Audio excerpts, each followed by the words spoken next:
Et nous voilà devant une nouvelle machine. Oui, oui, encore une nouvelle. Du coup, c'est une RK80 que j'ai récupérée le week-end dernier. Et comme vous le savez peut-être, la RK80, donc RK c'était un autre nom commercial pour les mêmes machines que celles qui étaient vendues par Browser. Du coup, RK80 c'est l'équivalent de la KH910, où j'ai déjà fait une série de vidéos où j'ai retapé une 910. Et je pensais pas faire de vidéo sur celle-ci, du coup, comme c'est exactement la même.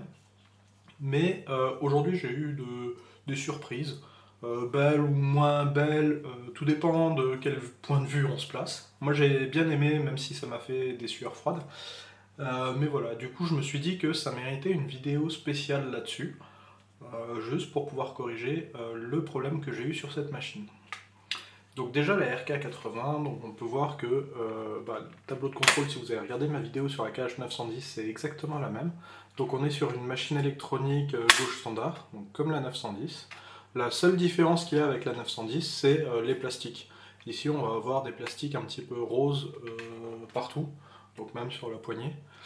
Et voilà, c'est vraiment la seule différence. Sinon techniquement c'est exactement la même que la 910. Sauf que celle-ci, du coup, c'est pas exactement la même version que celle que j'ai. Parce que sur celle que j'ai, il y a un bloc pile du coup, qui est à cet endroit-là. Et ici, il n'y a pas la pile. C'est le modèle d'après. Mais voilà, c'est à peu près la seule différence. Quand même, pour rappel, donc là, on est sur une machine électronique. Pour rappel, on est sur de l'électronique qui date des années 80. Ouais, la 910, le modèle c'est 1980 et celle-ci j'ai pu voir sur une des cartes qu'il y a une date en janvier 83. Donc elle commence à avoir un petit peu d'âge, d'où certainement le problème que j'ai eu avec et que l'ancienne propriétaire a également eu avec. Donc le contexte où je l'ai récupéré, c'est sur un Discord machine à tricoter. Donc Chantal a envoyé un message disant qu'elle avait cette 910, qu'elle utilisait pendant pas mal de temps et qui, au bout d'un moment, s'est mise à arrêter de fonctionner à cause d'un souci de lecteur de carte Mylar. N'hésitez pas à aller voir ma série de vidéos sur les 910 où je montre le lecteur de carte Mylar en action pour voir ce que c'est exactement.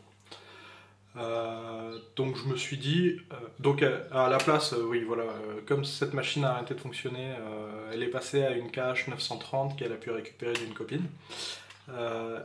Celle-ci est restée remisée depuis quelques temps.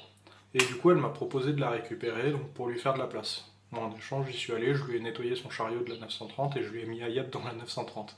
Comme ça, en plus, maintenant, elle a gagné au change, elle va pouvoir brancher directement son PC à sa machine à tricoter. Et du coup, je me suis dit que j'allais retaper cette machine et essayer de la refaire fonctionner, peu importe le souci qu'il y avait. Et puis surtout d'y mettre Ayab pour pouvoir aussi y brancher un ordinateur.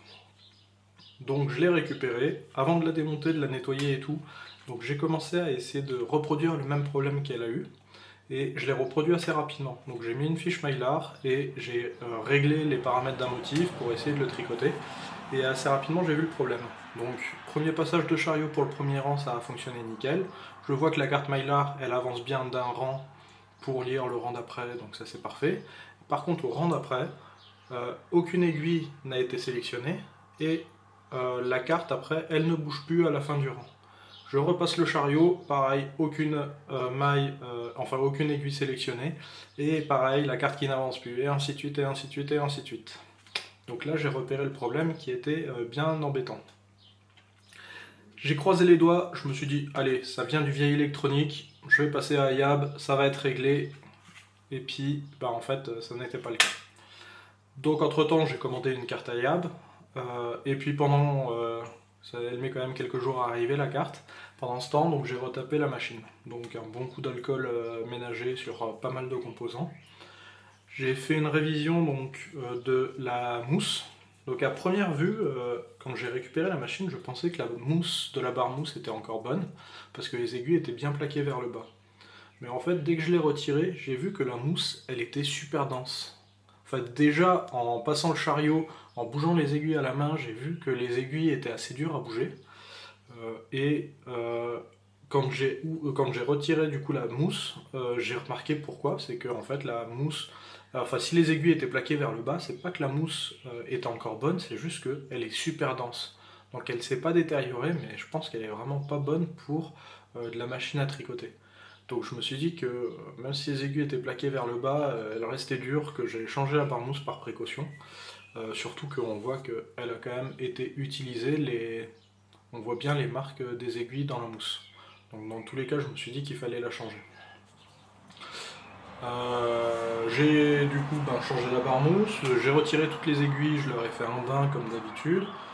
J'ai ouvert le chariot, je lui ai passé un bon coup de dégrippant, enfin de dégraissant, et j'ai regraissé un petit peu le chariot. Il lui reste encore un petit problème au chariot, c'est que quand je me mets en mode sans sélection, voilà, en mode sans sélection, normalement l'aimant il doit être vers le bas, comme là. Par contre, si je le remets,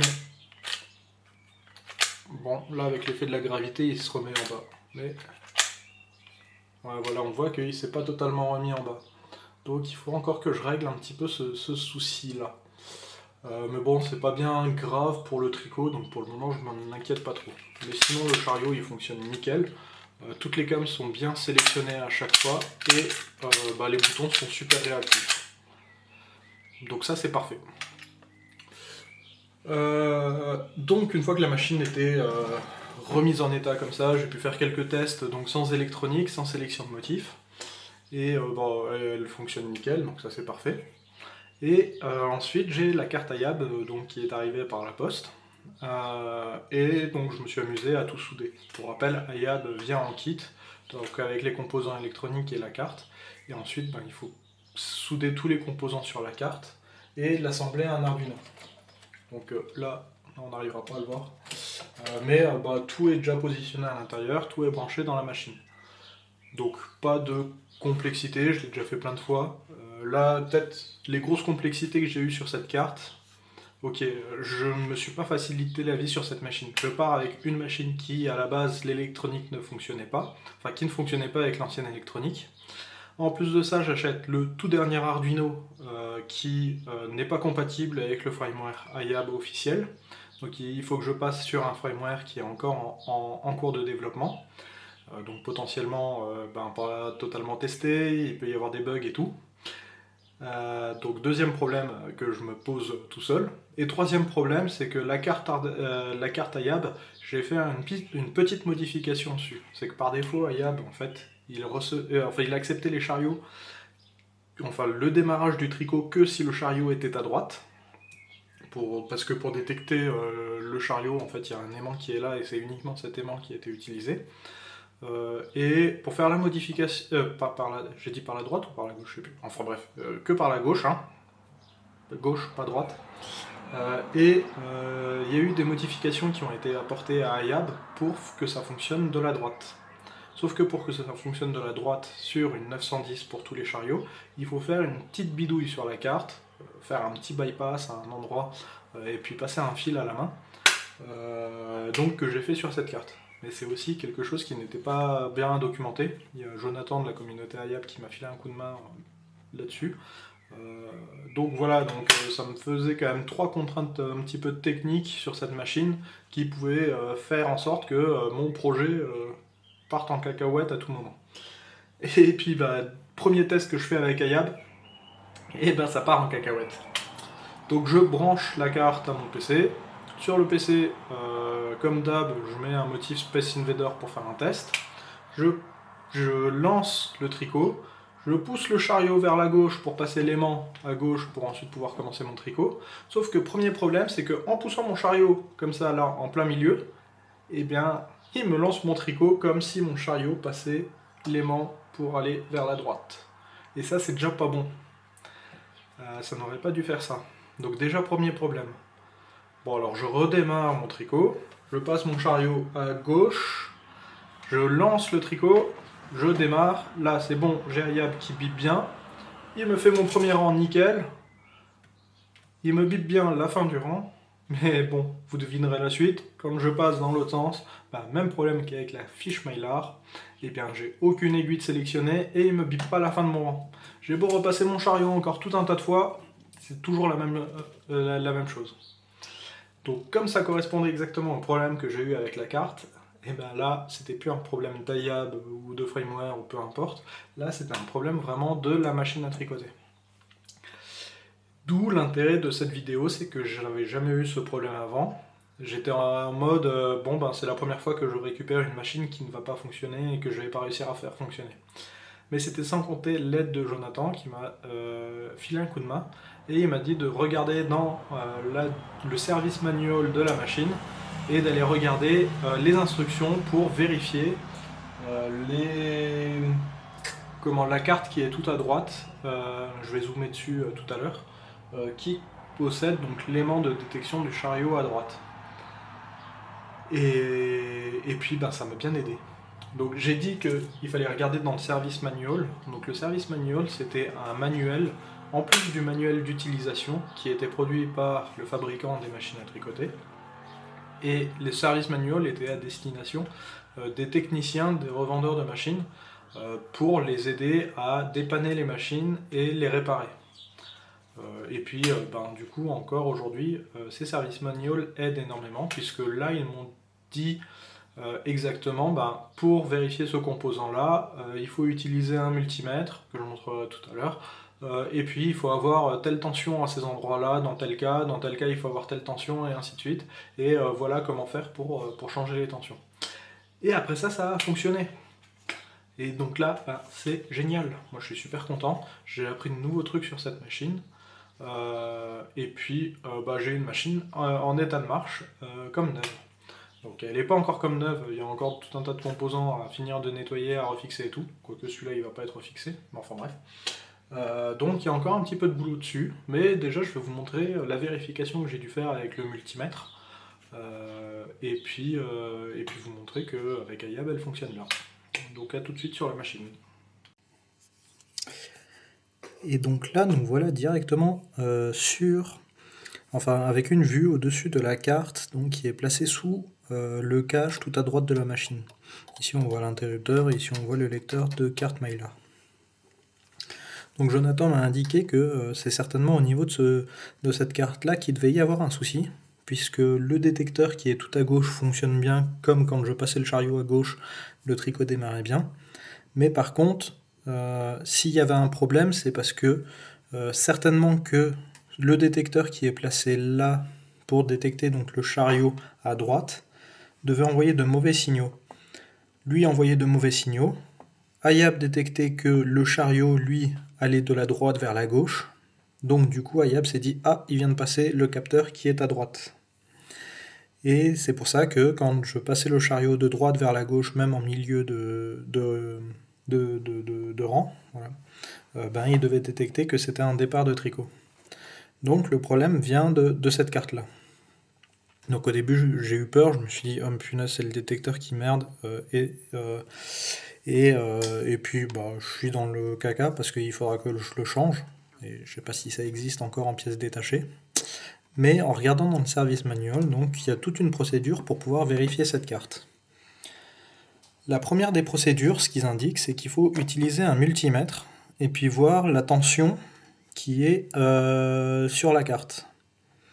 Donc pour voir la tension, en fait, ce qu'ils disent, c'est qu'avec la borne noire donc, du multimètre, pour rappel, le multimètre, donc c'est l'outil qui permet de voir la tension qui passe à l'intérieur d'un circuit électrique, mais aussi l'intensité, et aussi voir la résistance d'un signal, enfin la résistance d'un circuit, notamment pour pouvoir mesurer une résistance, ou bien même voir la continuité d'un circuit.